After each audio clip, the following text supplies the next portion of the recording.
Hello children, welcome back to Tamil teaching channel. இன்னைக்கு நம்ம sorting materials into group 4th lesson second part பார்க்கலாம். அதுல propertiesல appearance பார்க்கலாம். Materials usually look different from each other. Wood looks very different from iron.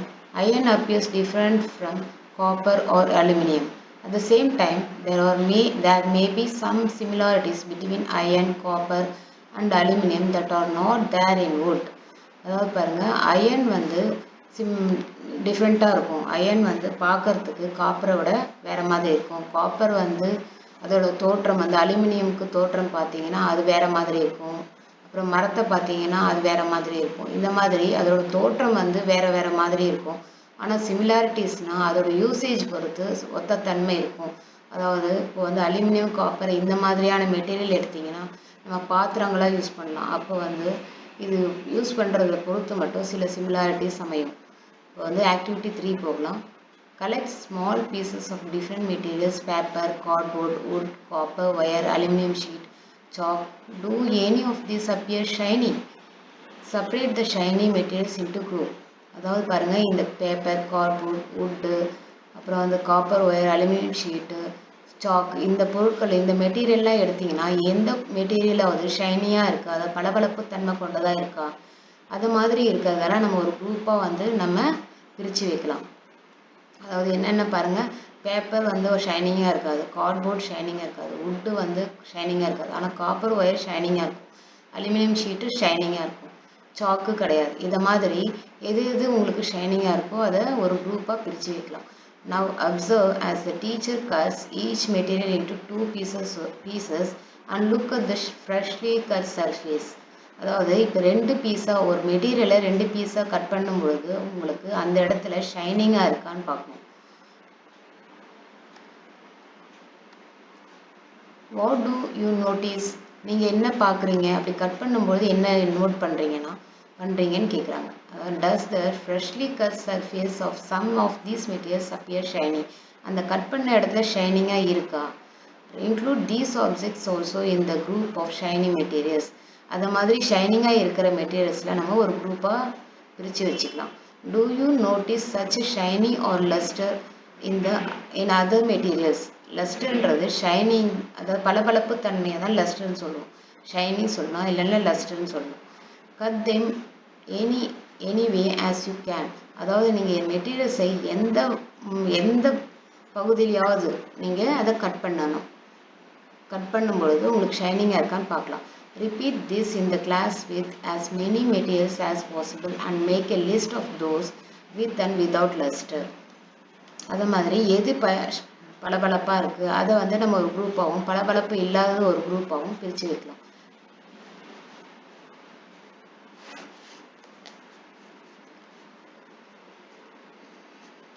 Do you notice such a shine or luster in other materials? Cut them anyway. இதுதான் நம்ம இப்போ சொன்னோம்.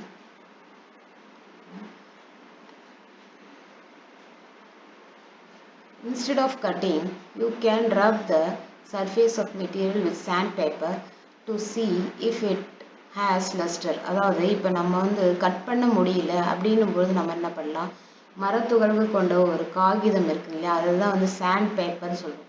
அந்த sand paper வச்சு நம்ம அதை நல்லா ரப் பண்ணோம், தேய்ச்சிங்கன்னா அது வந்து அந்த இடத்துல தேய்ச்ச இடத்துல பார்த்தீங்கன்னா பளபளப்பாக இருக்கா அப்படின்னு பார்க்கலாம்.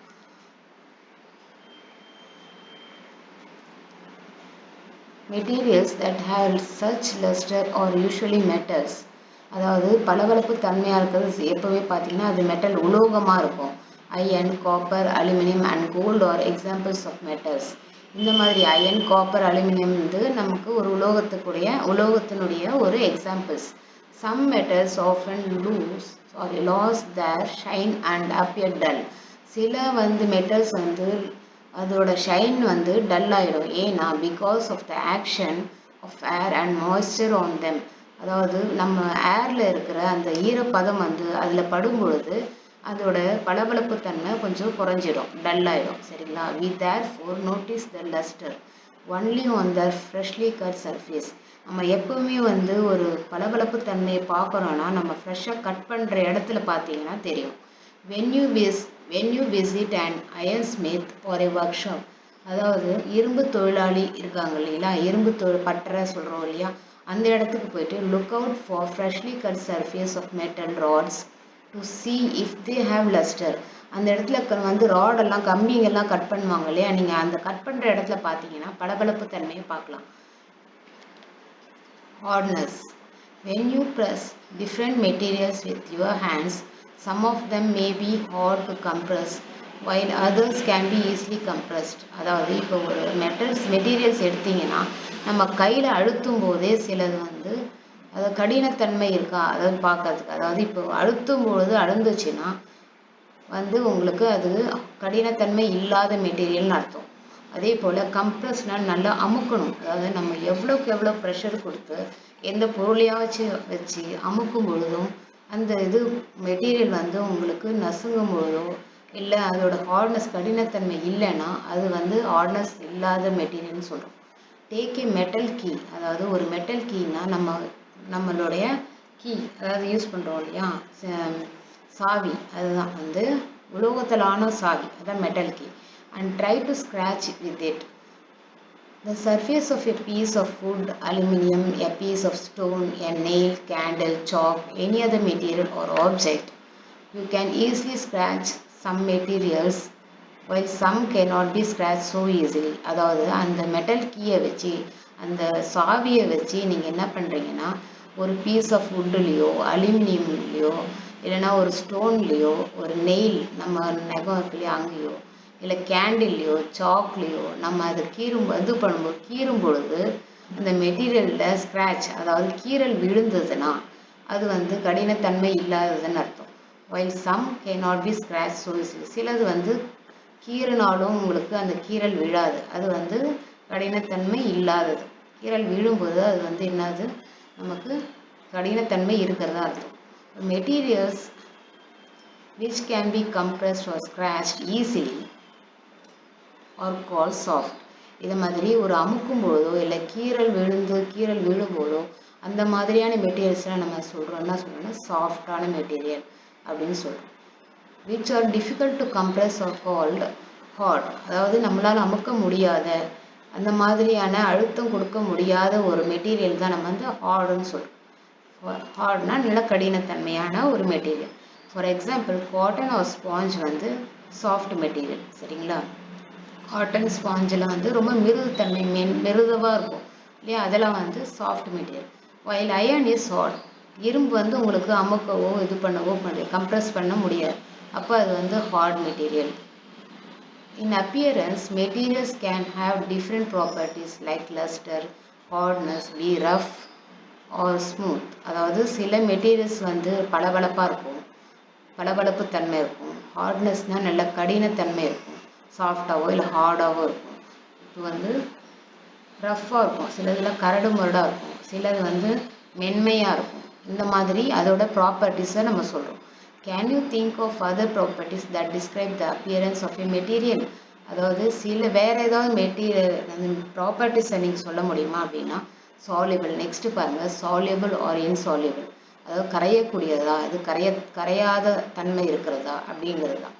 ஆக்டிவிட்டி 4ல் பாருங்கள், collect samples of some solid substances such as sugar, salt, chalk powder, sand and sawdust. இந்த மாதிரியான சாலிட் சப்ஸ்டன்ஸ் தான் நம்ம எடுத்துக்குவோம், அதாவது sugar, salt, chalk powder, sand மணல், அந்த சாடஸ்ட்னா மரத்தூள் இல்லைங்களா, அதெல்லாம் எடுத்துகிட்டு டேக் 5 glasses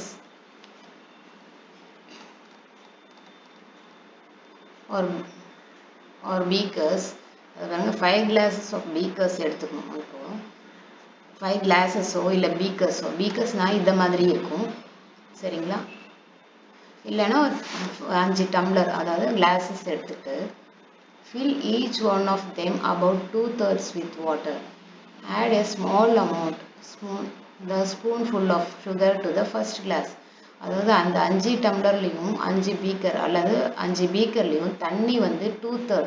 இப்போ அது ஃபுல்லாக வந்து நம்ம 2ல் 3 பங்கு, இப்போ 3 பங்கு பிரிச்சுட்டு அதில் 2 பங்கு வாட்டர் எடுத்துக்கணும், தண்ணி எடுத்துக்கிட்டு அதில் வந்து கொஞ்சம் ஒரு ஸ்பூன் இல்லையா ஒரு ஸ்பூன் ஃபுல் ஆஃப் சுகர் ஒரு ஃபஸ்ட்டு கிளாஸ்லேயும் செகண்ட் கிளாஸில் சால்ட் நம்ம சொன்னோம் இல்லையா, அந்த 5த்தையும் ஒவ்வொரு டம்ளர்லேயோ இல்லை பீக்கர்லேயோ கலக்கணும்.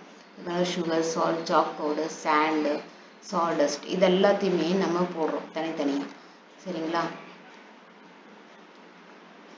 Salt to the second and similarly add small amounts of the other substances into the other glasses. சரிங்களா? சால்ட் ஸ்பூன் ஒரு டம்ளர்னா மிச்சதெல்லாம் வந்து ஒரு 3 டம்ளர்லையும் 3த்தையும் போட்டு stir the contents of each of them with a spoon. போட்டுட்டு நல்லா ஸ்டிர் பண்ணணும், நல்லா கலக்கி விடணும். Wait for a few minutes, கொஞ்சம் நேரம் கழிச்சு கொஞ்சம் நேரம் வெயிட் பண்ணணும். அப்போ observe what happens to substance added to water. அப்புறமே அந்த சப்ஸ்டன்ஸ் வந்து வாட்டரில் ஆட் பண்ண உடனே என்ன ஆகுதுன்னு நம்ம பார்க்கணும், நோட் பண்ணணும். Note your observation as shown in table 4.3. அப்படி நோட் பண்ணுறதை நம்ம இந்த டேபிளில் வந்து நம்ம எழுதணும். பாருங்க, இங்கே வந்து ஒரு எக்ஸாம்பிள் கொடுத்துருக்காங்க பாருங்கள். ஒன்று மிதக்குது, ஒன்று கீழே நிற்குது. சரிங்களா? சில மெட்டீரியல்ஸ் வந்து மிதக்குது, சிலது வந்து கீழே அடியில் தங்கிடுது. இப்போ சால்ட் எடுத்திங்கன்னா, இப்போ சப்ஸ்டன்ஸ் வந்து சால்ட் எடுத்திங்கன்னா disappears in water, does not disappear. அதாவது தண்ணியில் தெரியும், அதாவது கலந்துடும், சிலது வந்து தெரியாது. அதுதான் என்னது, salt. Disappears completely in water. அப்போ வந்து ஒன்றுமே தெரியாது, சால்ட் கலந்த பிறகு வெறும் தண்ணி மட்டும்தான் தெரியும்.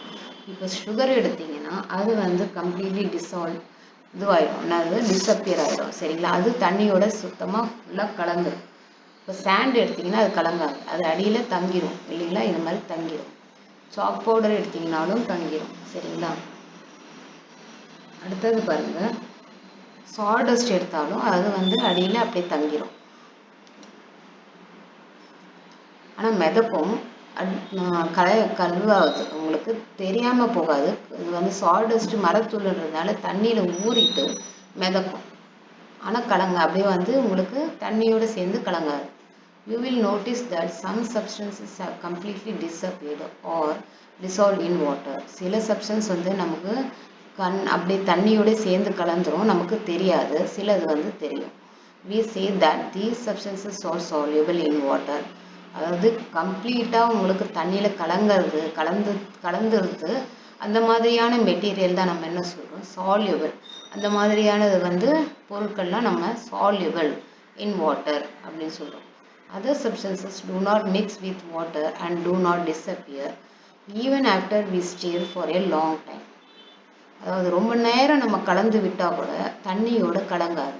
இந்த மாதிரியானது தான் நம்ம இன்சால்யூபிள் சொல்கிறோம்.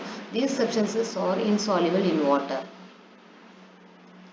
Water plays an important role in the functioning of our body because it can dissolve a large number of substances. அதாவது தண்ணி வந்து நமக்கு ரொம்ப இம்பார்ட்டன்ட். நமக்கு பாடிக்கு நம்ம சாப்பிட்ற பொருள்லாம் ஜீரணிக்கிறதுக்கு, நமக்கு நிறைய ஃபங்க்ஷன் பண்ணுறதுக்கு, உடம்புக்குள்ள நமக்கு வேலை செய்யறதுக்கு நம்ம தண்ணி ரொம்ப அவசியமானது. சரிங்களா? Do liquids also dissolve in water? Liquids கூட உங்களுக்கு தண்ணியில் கலங்குமா? லிக்விட்ஸ் அது பாருங்கள், ஆக்டிவிட்டி 5ல் கொடுத்துருக்காங்க. Collect samples of vinegar. இதை மாதிரி லிக்விட்ஸ் எடுக்கும். நம்ம வினிகர் எடுக்கலாம், lemon juice, mustard oil or coconut oil, kerosene or any other liquid. இந்த மாதிரி ஏதாவது லிக்விட் எடுத்து take a glass tumbler, fill it up to off with water. ஒரு டம்ளரில் பாதி தண்ணி எடுத்துக்கோங்க. add a few spoonsful of one liquid to this and stir it well. இப்போ நம்ம எடுத்துருக்க இந்த லிக்விடில் vinegar, lemon juice, mustard oil, coconut oil ஏதாவது ஒன்று எடுத்து அந்த தண்ணியில் நம்ம கலக்கிறோம். கலந்த பிறகு பாருங்கள், let it stand for 5 minutes. கலந்து ஒரு 5 minutes வச்சுருங்க. Observe whether the liquids mixes with water. இப்போ நீங்கள் என்ன பண்ணுறீங்க, அதை அப்சர்வ் பண்ணுறீங்க. அதாவது நீங்கள் பார்க்குறீங்க, இது கலந்துருக்கா, தண்ணியோட கலந்துருக்கான்னு பார்க்குறீங்க. Repeat the same with other liquids. நீங்கள் ஒன்று எடுத்து கலந்தீங்க இல்லையா, அது மாதிரி மற்ற லிக்விடும் நீங்கள் கலந்து பாருங்கள். as many different liquids as are available to you. நிறைய லிக்விட்ஸ் நம்மக்கிட்ட இருக்குது, என்னென்ன இருக்குதுன்னு பார்த்து நீங்கள் அதெல்லாம் வந்து இது மாதிரி ட்ரை பண்ணி பாருங்கள். Right your observation in table 4.4. இது மாதிரி கலந்துட்டு இந்த டேபிள் 4.4ல் நம்ம இங்கே ரிசல்ட் எழுதலாம். solubility of some common liquids in water. லிக்விடில் பாருங்கள், வினிகர் எடுத்திங்கன்னா தண்ணியில் மிக்ஸ் ஆகும், நல்லாவே மிக்ஸ் ஆகிடும். சரிங்களா? லெமன் ஜூஸ் எடுத்திங்கன்னா நல்லா மிக்ஸ் ஆகிடும். சரிங்களா? அப்புறம் வந்து மஸ்டர்ட் ஆயில் பார்த்தீங்கன்னா மிக்ஸ் ஆகாது, அது தண்ணி மேலே மிதக்கும். கோகோனட் ஆயிலும் உங்களுக்கு தண்ணி மேலே மிதக்கும். சரி, கெரோசினும் வந்து உங்களுக்கு மிக்ஸ் ஆகாது. இது பாருங்க, அதுக்கு சில இது கொடுத்துருக்காங்க, பிக்சர் பாருங்க. இது தண்ணியில நல்லா மிக்ஸ் ஆகும், சிலது வந்து நல்லா மிதக்கும்.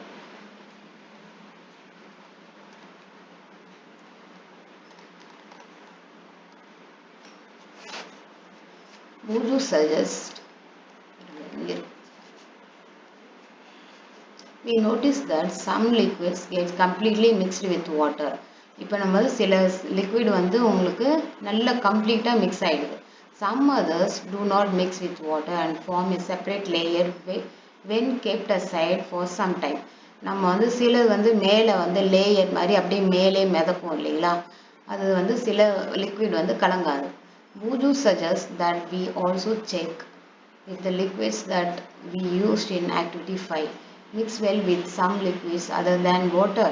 அதாவது வாட்டர் தவிர வேற ஏதாவது லிக்விட்ல இந்த மாதிரி நம்ம லிக்விடை கலக்கும் பொழுது கலங்குதா, மிக்ஸ் ஆகுதா அப்படின்ட்டு யோசிக்கிறோம். பெஹலி is curious to know whether gases also dissolve in water.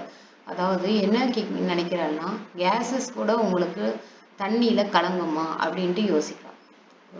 Some gases are soluble in water whereas there others are not. சில gases வந்து நமக்கு தண்ணியில கலங்கும், soluble ஆகும். அதாவது water usually has small quantities of some gases dissolved in water. For example, oxygen gas dissolved in water is very important for the survival of animals and plants that live in water. அதாவது நம்ம தண்ணி பாருங்க, ஆக்சிஜனை கலக்கும்போது தண்ணியில் அதுவாயிடும், நம்ம கலந்துடும். சரிங்களா, ஏன்னா ஆக்சுவலாக வந்து தண்ணியிலே வந்து ஆக்சிஜன் இருக்குது, அதாவது H2O சொல்கிறோம் இல்லையா, அதோட மூலக்கூறு, தண்ணியினுடைய மூலக்கூறு வந்து H2O, ஹைட்ரஜன் 2 பங்கு, இது ஒன்று ஆக்சிஜன் 1 பங்கு, இப்படி இருக்கும்.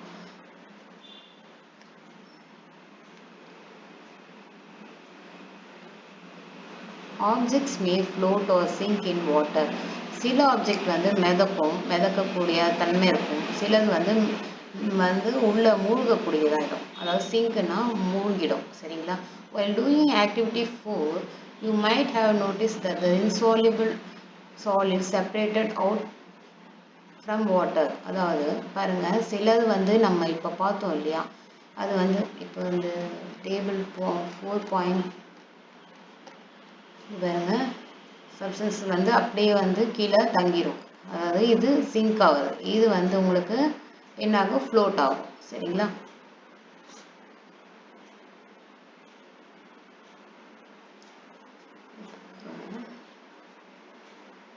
You may have also noticed this with some liquids in activity 5.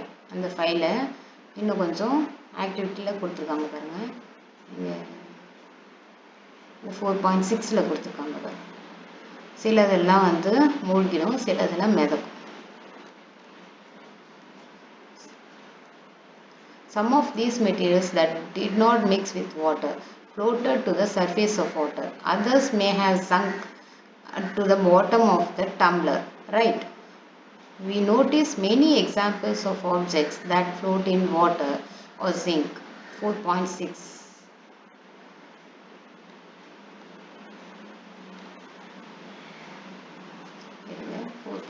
வரும். இது பாருங்க, இதை வந்து சிலதெல்லாம் மிதக்குது, சிலதெல்லாம் அப்படியே வந்து மூழ்கிறது. சரிங்களா. Dried leaves fallen on the surface of a pond, a stone that you throw into this pond. சரிங்களா, ஒரு பாண்டில் நீங்கள் இலை போட்டால் மிதக்கும், அதுவே வந்து ஒரு ஸ்டோன் போட்டிங்கன்னா, கல் போட்டிங்கன்னா உள்ளே மூழ்கிடும். Few drops of honey that you let fall into a glass of water. இப்போ நீங்கள் தேன் அதில் போட்டிங்கன்னா கரைஞ்சிடும். சரிங்களா. What happens to all of this, அதாவது இந்த மாதிரி இலை போடும்போது, கல் போடும்போதோ, தேன் போடும்போது என்ன ஆகுதுன்றதை நம்ம நோட் பண்ணுறோம். Buju would like you to give him 5 examples each of objects that float and those that sink in water. அதாவது ஒரு 5 எக்ஸாம்பிள் வந்து அவங்க நோட் பண்ணுறா. என்னென்னா, இப்போ பாருங்கள், உட்டு வந்து மிதக்கும், அப்புறம் ஆயில் வந்து மிதக்கும், இப்போ ஸ்பாஞ்ச் போட்டிங்கன்னா மிதக்கும், பெட்ரோல் கெரோசின் இதை மாதிரி ஊற்றும் பொழுதோ அந்த லிக்விடை சேர்க்கும் பொழுதும் மிதக்கும். இப்போ பேப்பர் போட்டால் மிதக்கும், அலுமினியம் ஃபாயில் போட்டால் மிதக்கும். அப்புறம் வந்து பிளாஸ்டிக் ஸ்ட்ரா இருக்குங்கள, நம்ம உறிஞ்சி குடிக்கிறோமே, அது போட்டால் மிதக்கும். இந்த மாதிரி சில ஐட்டம்ஸ்லாம் அவன் நோட் பண்ணுறான். நெக்ஸ்ட்டு வந்து ஜிங்க்குன்னா நம்ம மிதக்கிறது, அதாவது மூழ்கக்கூடியதை சிலதெல்லாம் அவன் என்ன பார்க்குறான்னா, நீங்களே கூட எது இதெல்லாம் மிதக்கும் எது மூழ்கக்கூடியதுன்னு நீங்கள் பார்க்கலாம். இப்போ வந்து எக்ஸாம்பிளாக பார்த்தீங்கன்னா ஜிங்கில் பண்ணுறது, ஜிங்க்னா மூழ்கக்கூடியது பார்த்தீங்கன்னா காயின்ஸ் போட்டால் மூழ்கிடும். ராக்ஸ்னால் இந்த கல் இல்லைக்கா, கல் கூழாங்கல் இதெல்லாம் போட்டிங்கன்னா மூழ்கிடும். இந்த மாதிரி கீ, மெட்டல் கீ, இந்த மாதிரி ஐட்டம்லாம் போட்டால் இந்த பாருங்கள் இதில் இருக்குது பார்த்தீங்களா, இதெல்லாம் போட்டால் மூழ்கிடும்.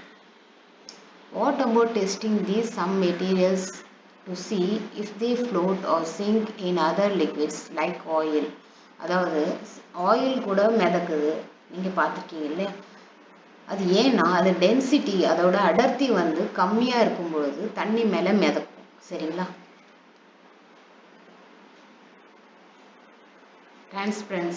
டிரான்ஸ்பரன்சினா இப்போ ஒரு பொருளை நம்ம பார்க்கும்பொழுது ஒளி ஊடுருவும் பொழுது நமக்கு அது என்ன பொருள்னு தெரியும். You might have played the game of hide and seek. நீங்கள் உங்களுக்கு தெரிஞ்சிருக்கும் ஒளிஞ்சி விளையாடுறோம் இல்லையா, அதுதான் வந்து hide and seek இல்லையா. Think of some places where you would like to hide so that you are not seen by others. Why did you choose those places? அதாவது நீங்கள் இப்போ ஒளிகிற விளையாட்டு விளையாடுறீங்க, அப்போ வந்து ஒரு இடம் பார்த்து ஒளியிறீங்க, ஆனால் மற்றவங்களுக்கு தெரிய மாட்டேங்குது, ஏன் அப்படின்னு கேட்குறாங்க. Would you have tried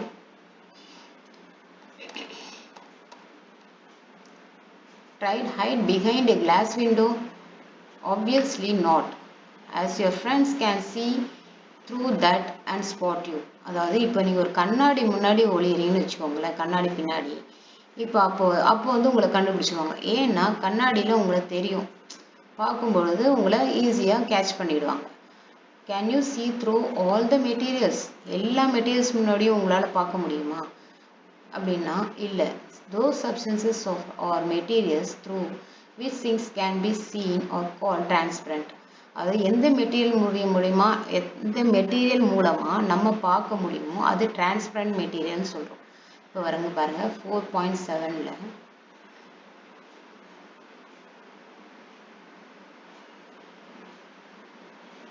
இது பாருங்க, இங்கே வந்து இது பாருங்க ஒரு கண்ணாடியை வச்சுட்டு சிலது வந்து நல்லா கிளியராக முகம் தெரியுது. இது வந்து பாருங்க இந்த மெட்டீரியலில் வந்து நல்ல கிளியராக தெரியுது, இது டிரான்ஸ்பரண்ட். சரிங்களா? சில ஒன்றுமே தெரிய மாட்டேங்குது, இது என்னது, இது ஒப்பக்கியூன்னு சொல்லுவோம். சரிங்களா? இது பாருங்க கொஞ்சம் மங்கலாக தெரியுது, இது டிரான்ஸ்பரண்ட் சொல்கிறோம். இந்த மாதிரி சில நம்ம பார்க்குறதுல பொருளை ஊடுரும்போது சில இடத்துல வந்து சில மெட்டீரியலில் நல்லா கிளியராக தெரியும், சிலது சுத்தமாக தெரியாது, சிலது மங்கலாக தெரியும்.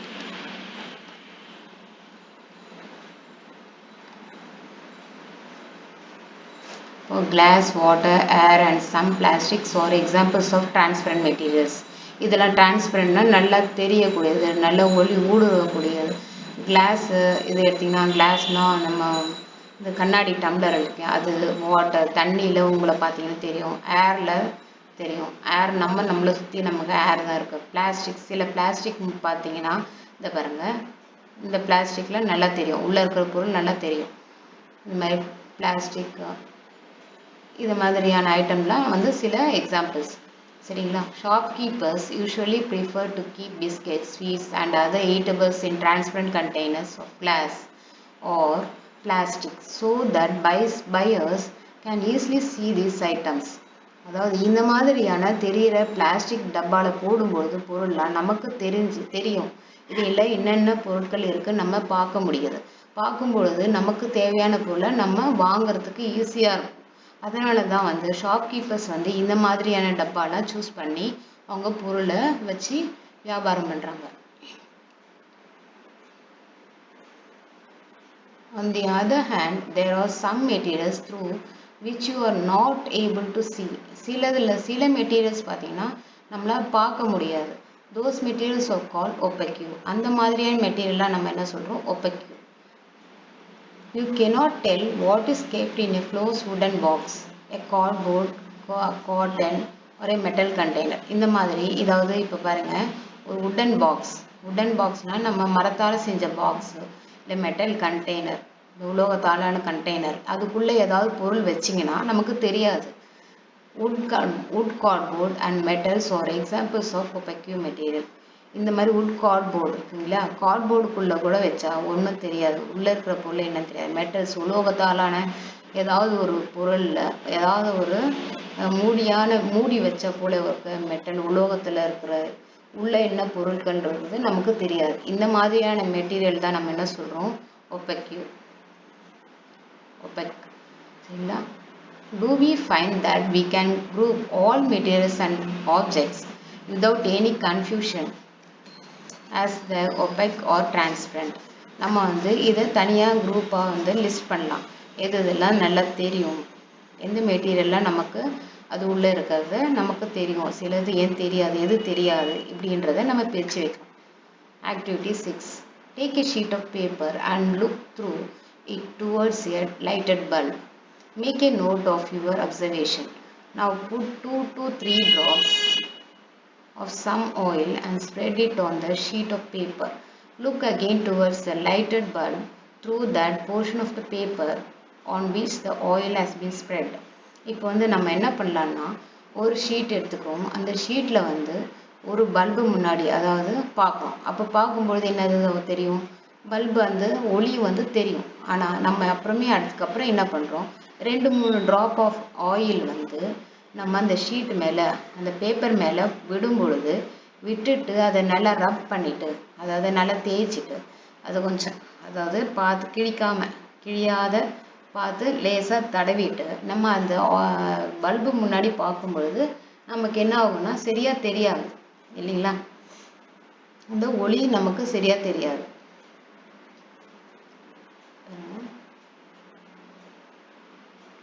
Do you find that the bulb is more clearly visible than before?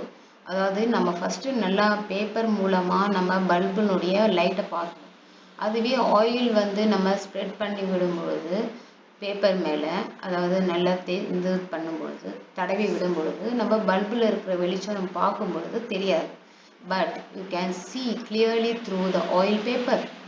அதாவது நம்ம ஆயில் பேப்பர் மூலமாக நம்ம வெளிச்சம் தெரியாது. Is everything on the other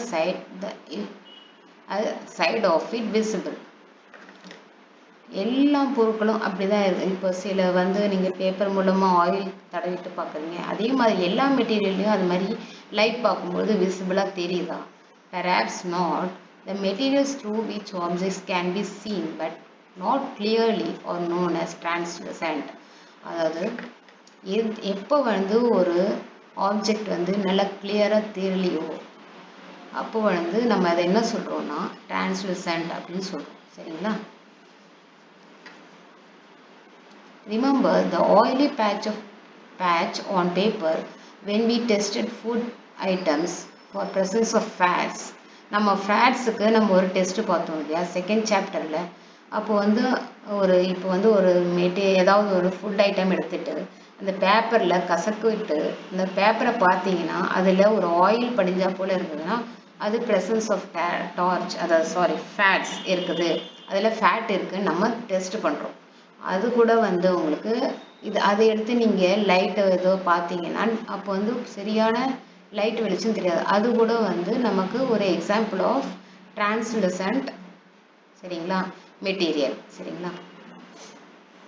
That was translucent too. Can you think of some more examples of translucent materials? உங்களுக்கு இது இல்லாமல் வேறு ஏதாச்சும் உங்களுக்கு இது மாதிரி டிரான்ஸ்லூசன்ட் மெட்டீரியல் தெரியுமாண்ணா? இப்போ பாருங்கள், வெஜிடபிள் ஆயில் நம்ம அந்த பேப்பர்லலாம் போடும் பொழுதோ அப்போ நமக்கு தெரியாது இல்லைங்களா. நெக்ஸ்ட்டு பார்த்தீங்கன்னா சன்கிளாஸஸில் உங்களுக்கு அந்த அளவுக்கு கிளியராக தெரியாது. இப்போ அப்புறம் நெக்ஸ்ட்டு பாருங்கள் ஃப்ரோஸ்டட் கிளாஸ் ஷவர் டோர். அதாவது நீங்கள் ஹோட்டல்லாம் பார்த்தீங்கன்னா கிளாஸ் ஷவர் டோர் இருக்கும் பாருங்கள், அதில் பார்த்தீங்கன்னா அதன் மூலமாக அது வழியாக நீங்கள் பார்த்தா கூட நம்ம உள்ளே இருக்கிறது தெரியாது. இந்த மாதிரியான மெட்டீரியல்ஸ்லாம் சரியாக தெரியாத மெட்டீரியல்ஸ். சரிங்களா? We can therefore group materials as opaque, transparent and translucent. நம்ம வந்து இது மாதிரி opaqueனா தெரியாத, ஒளி ஊடுருவ முடியாத சில மெட்டீரியல், சிலது ஒளி ஊடுருவும், சிலது மங்கலான, அதாவது இது மாதிரி தெரியாத மாதிரி இருக்கிற மெட்டீரியல் translucent, இப்படின்னு பிரிக்கலாம் குரூப்பா. Paheli suggests covering the glasses of a torch with your palm at a dark place. Switch on the torch and observe the other side of the palm. She wants to know whether palm of your hand is opaque, transparent or translucent அப்படின்றாங்க. அதாவது இப்போ வந்து அவ என்ன பண்றா, பெஹலி வந்து ஒரு torch எடுத்து ஒரு டார்க் பிளேஸ்ல போயிட்டு இந்த மாதிரி பாம் கையை வச்சு மூடிட்டு நெக்ஸ்ட் டார்ச் லைட்டை ஆன் பண்ணும்பொழுது அவளோட கையில பாருங்க எப்படி தெரியுது. இப்போ வந்து இந்த ஒளி கை மேலேயும் தெரியுது. அதனால அப்போ இது என்ன சொல்லுங்க, அதாவது ஃபுல்லாக ஒளி தெரியல, ஆனாலும் ஒரு லைட் வெளிச்சம் போல கை மேலே படுது. அப்போ இது என்ன வகையான இதுனா மெட்டீரியல், இந்த டார்ச் லைட்டுன்னு சொல்கிறோம். இந்த மாதிரி ஒரு எக்ஸ்பெரிமெண்ட் பண்ணும்பொழுது நம்ம இது என்னன்னு சொல்கிறோம், டிரான்ஸ்லுசன்ட் அப்படின்னு சொல்கிறோம். இப்போ தெரிஞ்சும் தெரியாமல் இருக்கு, வெளிச்சம் தெரியுது. சரிங்களா? அதனால இதுக்கு ஆன்சர் என்னன்னா டிரான்ஸ்லுசன்ட். சரிங்களா? We learn that materials differ in their appearance and the way they mix in water or other liquids. நம்ம மெட்டீரியல்ஸை வந்து டிஃப்ரெண்ட் பண்ணலாம், அதாவது வேறுபடுத்தலாம். என்னன்னா தண்ணியில் கலங்கிறது, நல்லா மிக்ஸ் ஆகும் இல்லைங்களா, அப்புறம் வந்து அதோட தோற்றத்தை பொறுத்தும் நம்ம வேறுபடுத்தலாம். They may float or sink in water and may be transparent, opaque or translucent. அதாவது தண்ணியில் கரையக்கூடியது இல்லையா, அப்பியரன்ஸ் தோற்றம் பொறுத்தோ, இல்லை ஃப்ளோட் மிதக்கிறதோ, இல்லை அது முழுகக்கூடியதாக இருந்தாங்க சிங்க் இன் வாட்டர். டிரான்ஸ்பரண்ட்னா ஒளி ஊடுருவும், அது மூலமாக நம்மளால் பார்க்க முடியும் அப்படின்றதோ. இது ஒப்பைக்னா தெரியாமல் இருக்கும், நம்ம அதன் மூலமாக மெட்டீரியல் மூலமாக தெரியாமல் இருக்கிறதோ. இல்லை டிரான்ஸ்லேஷன்னா மங்களா, அதாவது தெரிஞ்சும் தெரியாத மாதிரி இருக்கிற மெட்டீரியலோ. இப்படி இதை பொறுத்து நம்ம ப்ராப்பர்ட்டிஸ் சொல்லலாம். சரிங்களா? Materials can be grouped on the basis of similarities or difference in other properties, in their properties. சரிங்களா? இந்த மாதிரி சிமிலாரிட்டிஸும் இதோட ஒத்து போகிற தன்மையும் ஒத்து இல்லாத தன்மையும் வச்சு நம்ம குரூப் பண்ணலாம். Why do we need to group materials? நம்ம ஏன் அதை வந்து நம்ம மெட்டீரியல்ஸை நம்ம குரூப்பாக தனித்தனியாக பிரிக்கிறோம். In everyday life, we often group materials for our convenience. நம்ம வசதிக்காக நம்ம என்ன பண்ணுறோம், மெட்டீரியல்ஸ் எல்லாம் தனித்தனியாக குரூப்பாக பிரிக்கிறோம். At home, நம்ம வீட்டில் பாருங்கள், we usually store things in such a manner that similar objects are placed together. நம்ம வீட்டில் பாருங்கள், சில ஆப்ஜெக்ட்ஸ்லாம் வந்து எது ஒன்றா இருக்கும், அதாவது ஒரே மாதிரியான இருக்கிற ஆப்ஜெக்ட்லாம் நம்ம ஒரு இடத்துல தனியாக வைப்போம். இப்போ நீங்கள் பாருங்கள், புக் செல்ஃப்னு எடுத்திங்கன்னா அதில் புக்ஸ் மட்டும் வைப்பீங்க. இப்போ வந்து இதே வந்து உள்ளே வந்து கிச்சன் செட்டில் போய் பார்த்தீங்கன்னா அங்கே பாத்திரங்கள்லாம் தனியாக வைப்பாங்க. அப்புறம் வந்து அங்கே நமக்கு ஃபுட்டுக்கு தேவையான இன்க்ரீடியன்ஸ்லாம் தனியாக வைப்பாங்க. இந்த மாதிரி தனித்தனியாக ஒரு இடத்துல குரூப்பாக நம்ம வச்சுருக்கோம். சரிங்களா?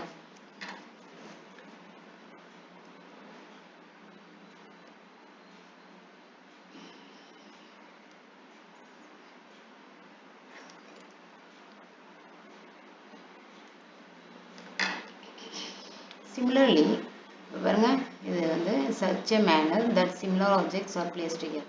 Such an arrangement helps us to locate them easily. நம்ம அப்படி வைக்கும் பொழுது கரெக்டாக நம்ம எடுத்தாலும் திரும்ப அந்த இடத்துல வைக்கிறதுக்கு ஈஸியாக இருக்கும். Similarly, a grocer usually keeps all types of biscuits at one corner of his shop, all soaps at another, while grains and pulses are stored at some other place. இப்போ வந்து ஒரு மளிகை கடைக்காரர் எடுத்தீங்கன்னா அவர் என்ன பண்ணுவார், அதெல்லாம் சோப்பெல்லாம் ஒரு சைடு, பிஸ்கெட்ஸ் எல்லாம் ஒரு சைடு, அப்புறமே வந்து கிரெயின்ஸ் அந்த பருப்பு வகைகள் இந்த மாதிரி எல்லாம் ஒரு சைடு, இந்த மாதிரி ஸ்டோர் பண்ணி வைப்பார். சரிங்களா? There is another reason why we find such grouping useful. நம்ம வந்து வேற என்ன ரீசன் இருக்கும் நம்ம இது மாதிரி குரூப்பாக வைக்கிறதுக்குன்னா, dividing materials in groups makes it convenient to study their properties and also observe any patterns in these properties. அதாவது வேற என்னன்னா நம்ம கன்வீனியன்ஸ்க்காக, வசதிக்காகவும், அதோட ப்ராப்பர்ட்டிஸ்னால் அது எதுக்கெல்லாம் யூஸ் ஆகிற பொருள் அப்படின்னு நம்ம தெரிஞ்சுக்கிறதுக்காகவும் பேட்டர்னாக நம்ம அடுக்கி வைக்கிறாங்க. We will study more about this in higher classes. இதை பற்றி நம்ம ஹையர் கிளாஸஸில் நிறைய பார்ப்போம். இந்த லெசன் உங்களுக்கு பிடிச்சிருந்ததுன்னா ஹையர் கிளாஸஸ்னால் இன்னும் வர கிளாஸஸ் 7th 8th இது மாதிரி ஹையர் கிளாஸஸ் போகும்பொழுது இந்த ப்ராப்பர்ட்டிஸ் உங்களுக்கு இன்னும் நல்லா தெரிய வரும். இந்த வீடியோ உங்களுக்கு பிடிச்சிருந்தா லைக் பண்ணுங்கள், ஷேர் பண்ணுங்கள், கமெண்ட் பண்ணுங்கள், மறக்காமல் சப்ஸ்கிரைப் பண்ணுங்கள். தேங்க்யூ.